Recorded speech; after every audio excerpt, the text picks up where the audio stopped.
Hola, querido amigo, bienvenido nuevamente a este tu curso, el mejor manual de crianza. Muy bien, hoy estoy aquí en compañía de mi hija María Paz. Saluda, María. Hola. Muy bien, estoy en compañía de Dani. Hola. Hoy Margie no nos está acompañando porque está en clase, está dictando una clase. Y nosotros estamos como familia nuevamente frente a la Biblia, el mejor manual de vida y el mejor manual de crianza. Y esta ya es la clase número 129. ¿Cómo hemos avanzado? 129 clases persistiendo con perseverancia, con constancia en el estudio de las Sagradas Escrituras.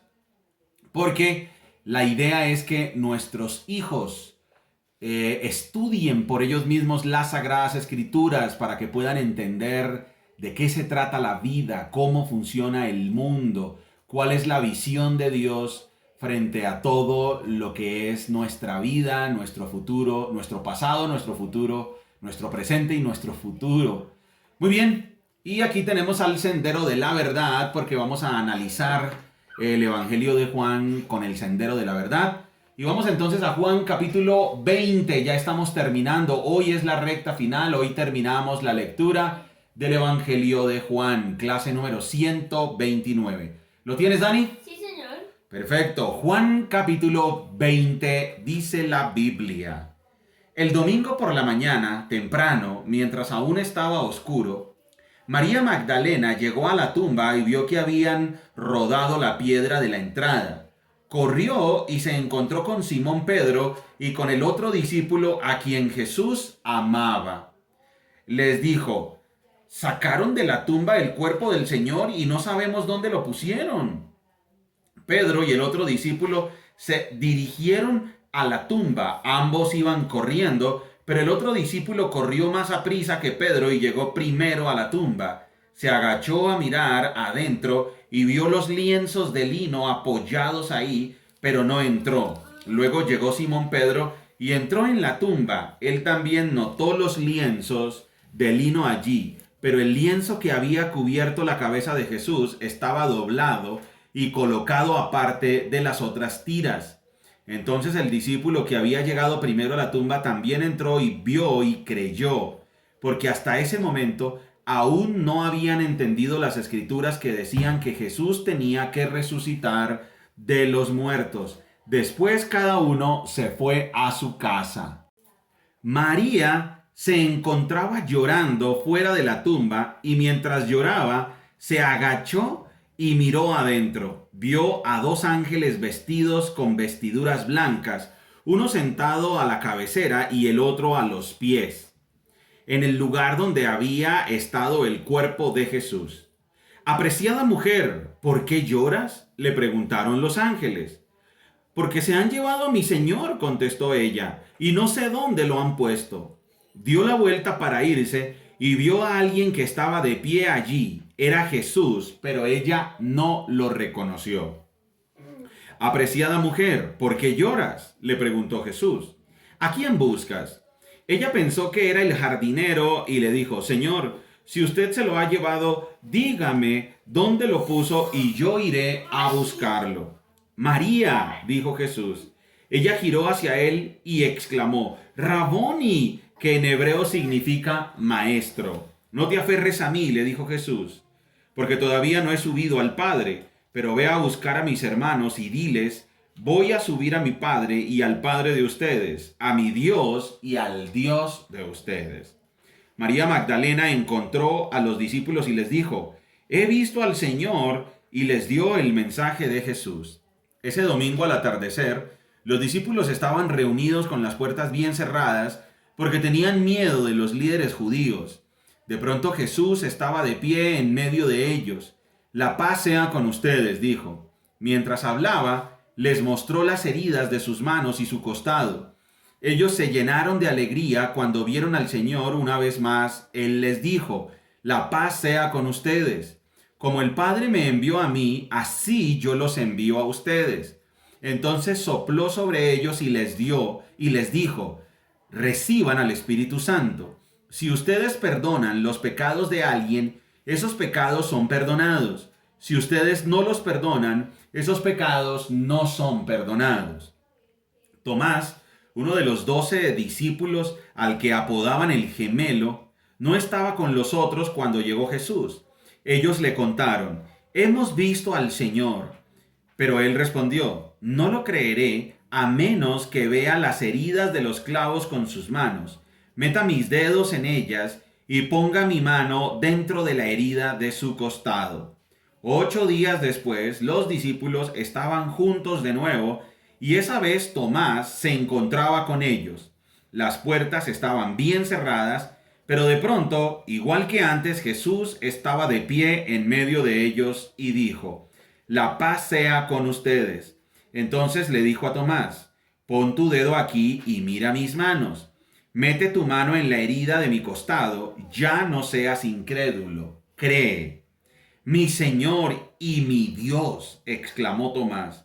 Entonces Jesús le dijo: ¿tú crees porque me has visto? Benditos los que creen sin verme.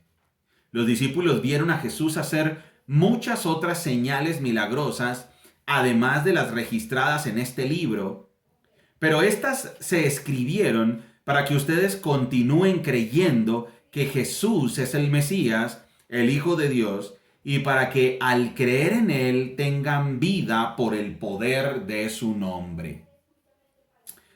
Capítulo 21. Más tarde Jesús se apareció nuevamente a los discípulos junto al mar de Galilea. Este es el relato de lo que sucedió. Varios de sus discípulos se encontraban allí: Simón Pedro, Tomás, al que apodaban el gemelo, Natanael de Caná de Galilea, los hijos de Zebedeo y otros 2 discípulos. Simón Pedro dijo: me voy a pescar. Nosotros también vamos, dijeron los demás. Así que salieron en la barca, pero no pescaron nada en toda la noche. Al amanecer, Jesús apareció en la playa, pero los discípulos no podían ver quién era. Les preguntó: amigos, ¿pescaron algo? No, contestaron ellos. Entonces él dijo: echen la red a la derecha de la barca y tendrán pesca. Ellos lo hicieron y no podían sacar la red por la gran cantidad de peces que contenía. Interesante, ¿no? Entonces, el discípulo a quien Jesús amaba le dijo a Pedro: ¡es el Señor! Cuando Simón Pedro oyó que era el Señor, se puso la túnica porque se la había quitado para trabajar. Se tiró al agua y se dirigió hacia la orilla. Los otros se quedaron en la barca y arrastraron la pesada red llena de pescados hasta la orilla, porque estaban solo a unos 90 metros de la playa. Cuando llegaron, encontraron el desayuno preparado para ellos: pescado a la brasa y pan. Traigan algunos de los pescados que acaban de sacar, dijo Jesús. Así que Simón Pedro subió a la barca y arrastró la red hasta la orilla. Había 153 pescados grandes y aún así la red no se había roto. Ahora acérquense y desayunen, dijo Jesús. Ninguno de los discípulos se atrevió a preguntarle: ¿quién eres? Todos sabían que era el Señor. Entonces Jesús les sirvió el pan y el pescado. Esa fue la tercera vez que se apareció a sus discípulos después de haber resucitado de los muertos. Después del desayuno, Jesús le preguntó a Simón Pedro: Simón, hijo de Juan, ¿me amas más que estos? Sí, Señor, contestó Pedro, tú sabes que te quiero. Entonces alimenta mis corderos, le dijo Jesús. Jesús repitió la pregunta: Simón, hijo de Juan, ¿me amas? Sí, Señor, dijo Pedro, tú sabes que te quiero. Entonces cuida de mis ovejas, dijo Jesús. Le preguntó por tercera vez: Simón, hijo de Juan, ¿me quieres? A Pedro le dolió que Jesús le dijera la tercera vez: ¿me quieres? Le contestó: Señor, tú sabes todo, tú sabes que yo te quiero. Jesús dijo: entonces alimenta a mis ovejas. Te digo la verdad, cuando eras joven, podías hacer lo que querías. Te vestías tú mismo e ibas a donde querías ir. Sin embargo, cuando seas viejo, Extenderás los brazos y otros te vestirán y te llevarán a donde no quieras ir. Jesús dijo eso para darle a conocer el tipo de muerte con la que Pedro glorificaría a Dios. Entonces Jesús le dijo, sígueme. Pedro se dio vuelta y vio que detrás de ellos estaba el discípulo a quien Jesús amaba, el que se había inclinado hacia Jesús durante la cena para preguntarle, Señor, ¿quién va a traicionarte? Pedro le preguntó a Jesús, Señor, ¿qué va a pasar con él? Jesús contestó, si quiero que él siga vivo hasta que yo regrese, ¿qué tiene que ver contigo? En cuanto a ti, sígueme. Así que entre la comunidad de los creyentes corrió el rumor de que ese discípulo no moriría, pero eso no fue en absoluto lo que dijo Jesús.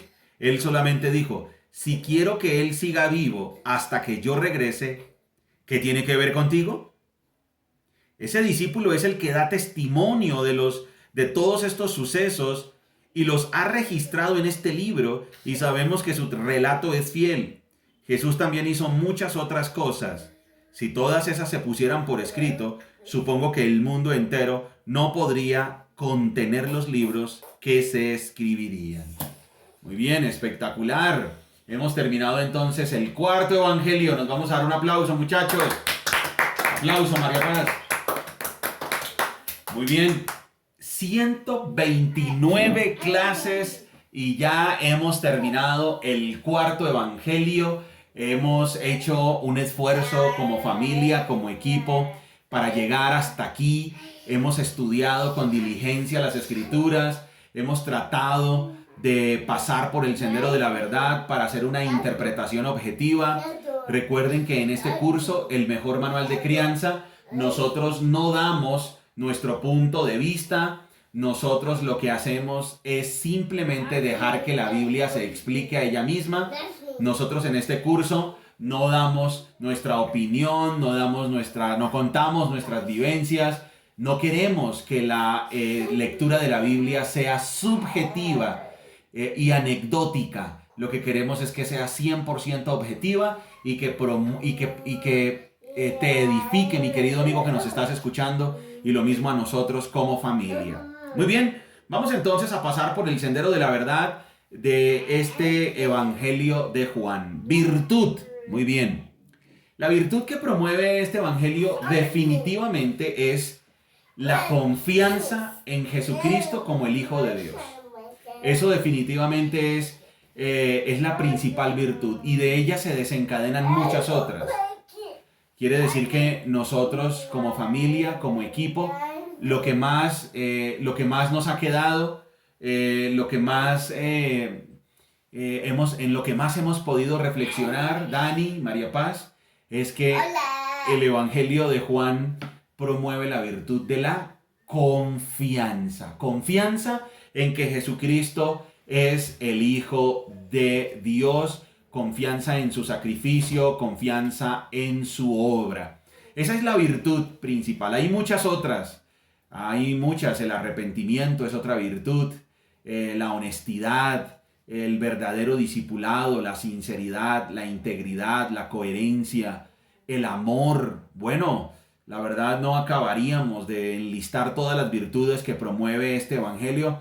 Sin embargo, hay una que sobresale y es la virtud de la confianza.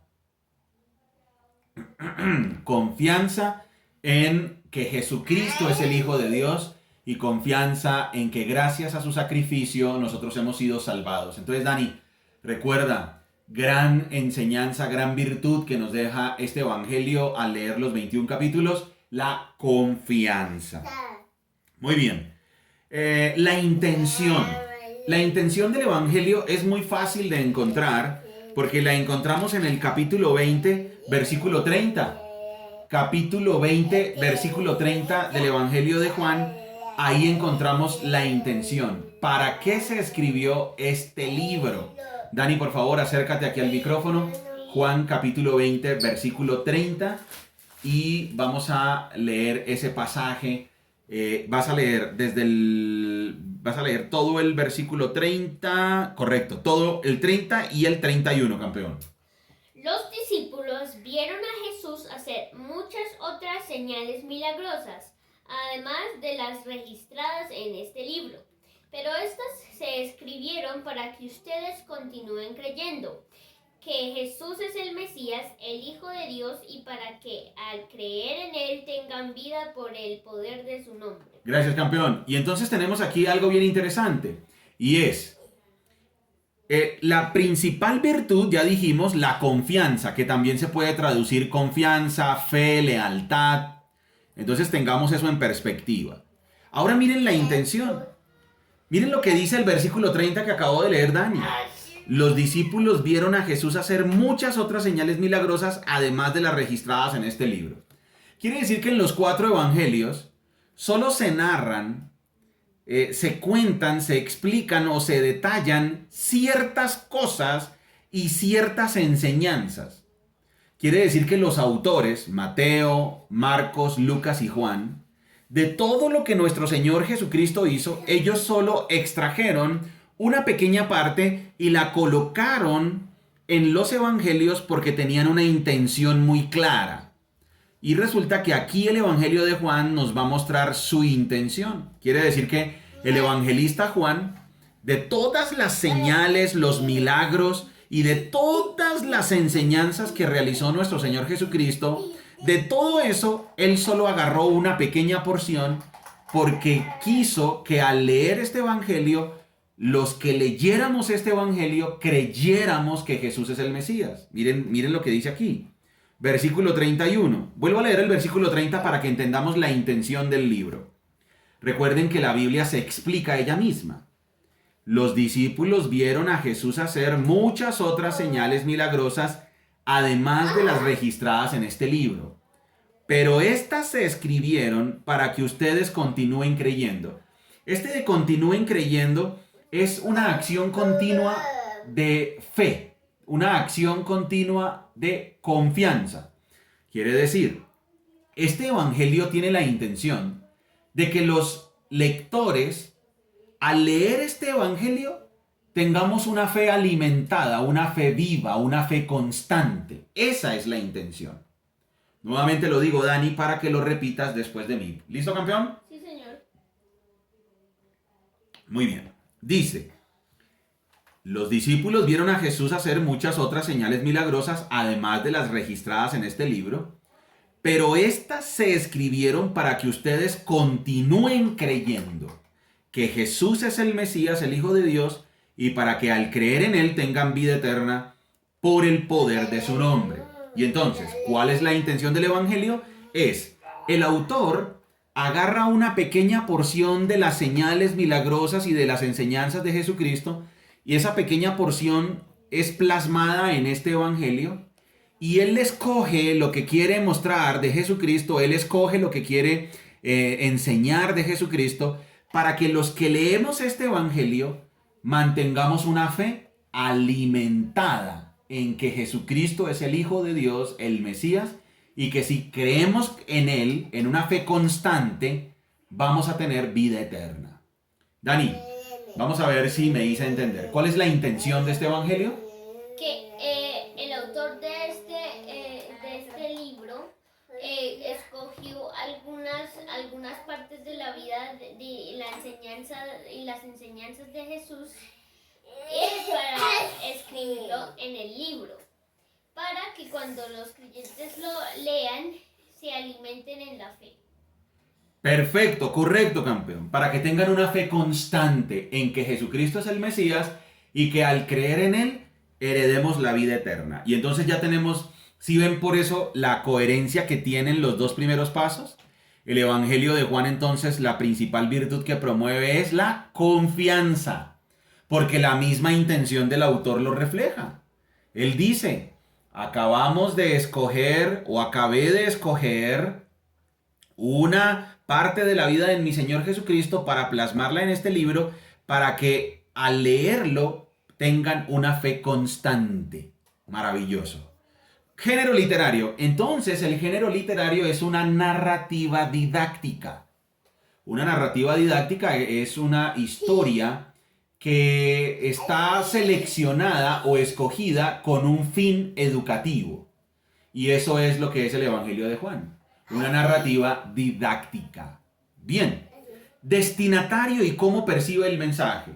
Y este es muy interesante, porque en este caso el destinatario es un público universal. Aquí el Evangelio no está dirigido ni a judíos exclusivamente, ni a romanos, ni a griegos exclusivamente, sino que desde el principio el Evangelio pretende ser un documento universal. ¿De acuerdo? Un documento universal. Muy bien. Entonces, tenemos aquí a nuestro Señor Jesucristo mostrado a todo el mundo para que todo el mundo crea que Él es el Mesías. Interesante. Jesucristo es el Mesías. Y Jesucristo es mostrado en el Evangelio de Juan como el Mesías del mundo. Y eso me parece espectacular porque ya al cerrar estos 4 evangelios tenemos una visión completa de nuestro Señor Jesucristo. Y aquí los destinatarios, entonces, ¿quiénes son, Dani? Son un público universal. No es exclusivamente para judíos, como fue Mateo. No es exclusivamente para romanos, como fue Marcos. No es para un griego o para griegos, como fue Lucas. El Evangelio de Juan es para un público universal. ¿Claro, campeón? Sí, señor. Contexto histórico, geográfico y cultural. Bueno, aquí ya la primera generación de testigos de la vida de nuestro Señor Jesucristo ya había muerto, porque este evangelio se escribe alrededor del año 90. Quiere decir que cuando se escribe el evangelio de Juan, ya ha muerto el apóstol Pablo, ya ha muerto el apóstol Pedro, ya han muerto todos los discípulos, ya ha muerto la primera generación de testigos, ya han muerto. Cuando se escribe el Evangelio de Juan, solo queda este testigo que es Juan, el último de todos los discípulos. Y entonces por eso, si ven, la intención ahora encaja, porque la intención es, ok, este es un legado de fe. Este Evangelio es un legado de fe. Y entonces, este es el contexto histórico.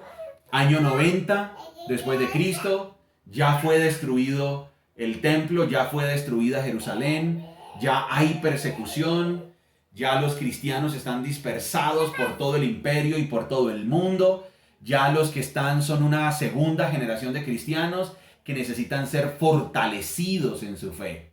Y por eso emerge aquí el Evangelio de Juan como una luz en medio de las tinieblas que pretende mantener viva la fe en nuestro Señor Jesucristo. Bien, armonía, coherencia y lógica. Hay varias expresiones aquí y lo mismo en los otros evangelios que no podemos interpretar de manera individual.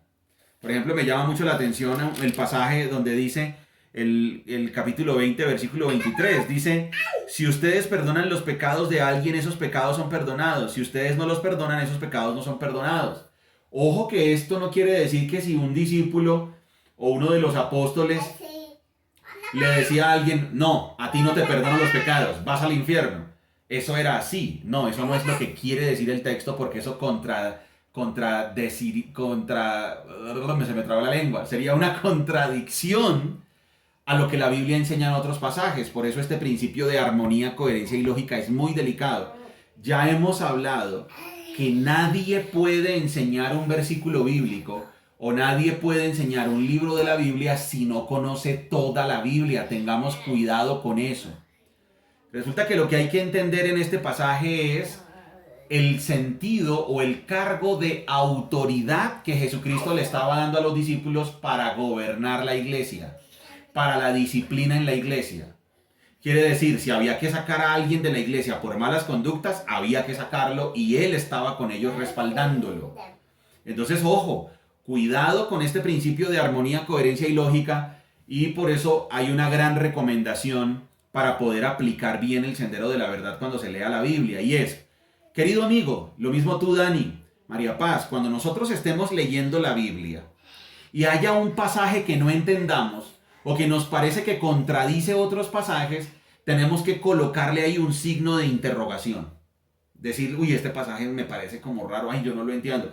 Coloquemos un signo de interrogación. Que al seguir leyendo la Biblia en libros adelante o en libros atrás, vamos a encontrar la respuesta a esa pregunta. Por eso es que la Biblia, para poder interpretarla correctamente, va a ser un estudio largo. Este curso del mejor manual de crianza, mínimo, se va a tardar unos 4 años, mínimo, para poder leer toda la Biblia. Y entonces por eso no podemos interpretar la Biblia a la ligera, y por eso cuando encontremos textos que realmente no entendamos o que nos parezcan contradictorios, coloquémosles un signo de interrogación y nos vamos a dar cuenta que la Biblia más adelante o en libros atrás nos va a contestar esa pregunta que nos quedó en ese pasaje. Por eso la armonía, la coherencia y la lógica aquí es muy importante. Y hablando de los 4 evangelios, vemos entonces cómo se complementan los 4, ¿no? Vemos cómo Mateo nos presenta a Jesucristo como el Mesías, Marcos nos presenta a Jesucristo como el siervo de Dios, a Jesús en acción como el poderoso, y Lucas nos presenta a Jesucristo como el personaje histórico real en el cual vamos a depositar nuestra confianza, judíos y gentiles. Y ahora, en este gran cierre de los evangelios, aparece el evangelio de Juan, que nos muestra ya a Jesucristo como Dios, a Jesucristo como el que descendió del Padre, a Jesucristo como divino. Y después tenemos la aplicación práctica. Bien, la aplicación práctica de este evangelio definitivamente es: ¿hemos nosotros depositado nuestra confianza en Cristo? Miren cómo termina el evangelio, el último versículo del evangelio, Juan 21, 25, Dani. ¿Cómo termina? ¿Lo puedes leer, por favor? Juan 21, 25. Jesús también hizo muchas otras cosas. Si todas se pusieran por escrito, supongo que el mundo entero no podría contener los libros que se escribirían. Muy bien, y entonces quiere decir, este evangelio cierra los 4 evangelios diciendo, oye, igual todo lo que hizo Jesucristo no está registrado en la Biblia. Todo lo que hizo Jesucristo no está registrado en los 4 evangelios. Y entonces él utiliza una figura literaria, la hipérbole, ¿no? Él exagera y dice, porque si se escribiera todo lo que él hizo, no cabrían los libros en el mundo. O sea, está diciendo, realmente es muchísimo lo que Jesucristo enseñó, muchísimo lo que Jesucristo hizo, que no se podría registrar tan fácil. Es muy difícil registrar todo lo que hizo y todo lo que enseñó. Y entonces la gran aplicación que nos deja este evangelio es: hemos confiado en que Jesucristo es el Mesías, el Hijo de Dios, y si hemos creído en Él, tenemos seguridad de la vida eterna por el poder de su nombre. Dani, quiero que entiendas bien esta aplicación. La aplicación es: tú, como persona, has confiado en Jesucristo como el Salvador de tu vida. Al escuchar estos 4 evangelios, al escuchar el evangelio de Juan, tú ya has confiado en Jesucristo como el Señor y el Salvador de tu vida. Has confiado en Él, has creído en Él, y esa creencia, esa confianza ha dado como resultado la seguridad de que tú tienes vida eterna. Tienes que hacerte muy bien esa pregunta para que no vayas a caer en el autoengaño. ¡Maravilloso! Entonces, hemos terminado ya el evangelio de Juan y hemos terminado una gran sección de las Escrituras, que son los 4 evangelios. Maravilloso. Evangelio de Juan. Hemos confiado en Jesucristo. Vuelvo a leer el capítulo 20, versículos 30 y 31. Los discípulos vieron a Jesús hacer muchas otras señales milagrosas, además de las registradas en este libro, pero estas se escribieron para que ustedes continúen creyendo que Jesús es el Mesías, el Hijo de Dios, y para que al creer en Él tengan vida por el poder de su nombre. Espectacular. Solo podemos decir: Señor Jesucristo, gracias por venir a este mundo. Dios Padre, gracias por enviar a tu Hijo Jesucristo a este mundo. Gracias porque por medio de lo que Él hizo tenemos vida eterna. Amigo, que esto sea una realidad en tu vida. Recuerda que somos Margie y Daniel, familias saludables, familias que se enfocan en lo importante. ¡Chao!